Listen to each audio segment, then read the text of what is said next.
الله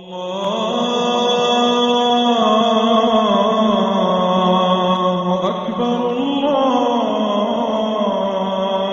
أكبر. بسم الله الرحمن الرحيم. السلام عليكم ورحمة الله وبركاته. بسم الله الرحمن الرحيم. الحمد لله والصلاة والسلام على رسول الله وعلى آله وصحبه ومن والاه وبعد. صحیح مسلم کتاب صلاة المسافرین وقصرها، مسافروں کی نماز اور قصر کے احکام. باب الصلاة فی الرحال فی المطر، بارش میں گھروں میں نماز پڑھنے کا بیان. حدیث نمبر 1600.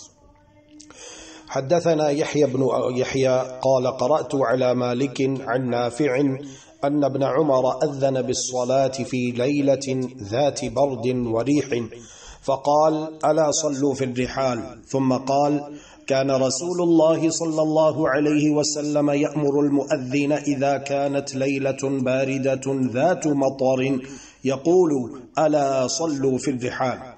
نافع کہتے ہیں کہ سیدنا عبداللہ بن عمر رضی اللہ تعالی عنہما نے نماز کی اذان دی ایک رات میں کہ سردی اور آندھی کی رات تھی، تو کہا کہ اپنے گھروں میں نماز پڑھ لو. پھر کہا کہ رسول اللہ صلی اللہ علیہ وآلہ وسلم مؤذن کو حکم دیا کرتے تھے کہ جب رات سردی کی اور بارش کی ہو تو اذان کے بعد کہہ دیا کرو، پکار کر گھروں میں نماز پڑھو. اخرجہ البخاری و مسلم من حدیث مالک بہ.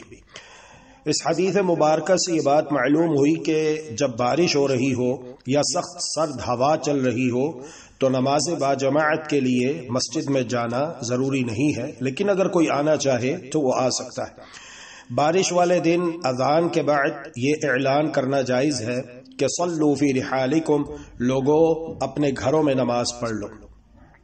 تو حدیث مبارکہ سے یہ بات ظاہر ہے کہ جب بھی بارش کی وجہ سے مشقت و ضرر کا خوف ہو، یا تو نماز رہائش گاہ پر ادا کی جائے یا دو نمازوں کو جیسے ظہر و عصر ہے اور مغرب و عشاء ہے جمع کر کے مسجد میں پڑھنا جائز ہے. موسلادھار بارش اور بار بار نماز کے لیے مسجد جانے میں مشقت کی بنا پر اہل علم کے صحیح قول کے مطابق مغرب اور عشاء کی نمازیں ایک اذان اور ہر ایک کے لیے اقامت کے ساتھ جمع تقدیم کرنے کی رخصت ہے. اسی طرح شدید کیچڑ کی صورت میں بھی علماء کرام کے صحیح قول کے مطابق ان دونوں نمازوں کو جمع تقدیم کرنا جائز ہے تاکہ حرج اور مشقت ختم ہو سکے.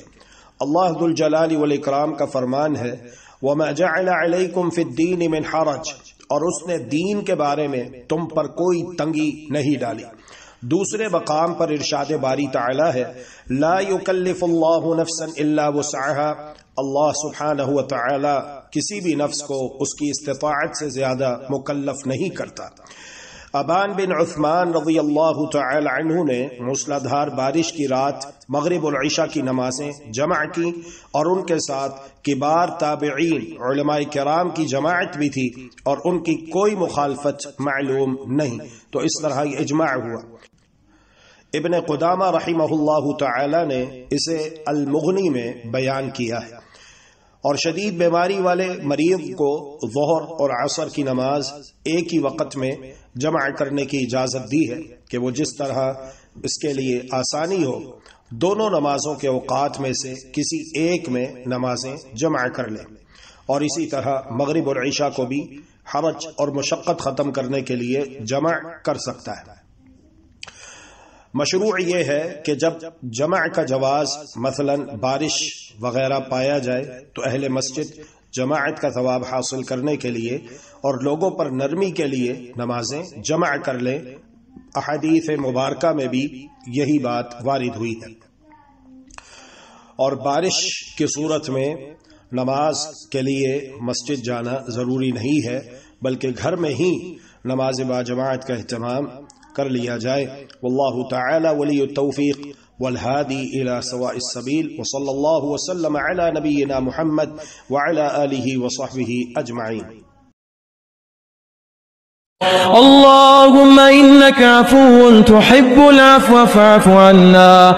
اللهم إنك عفو تحب العفو فاعف عنا. إلهنا فاعف عنا، فاعف عنا يا كريم.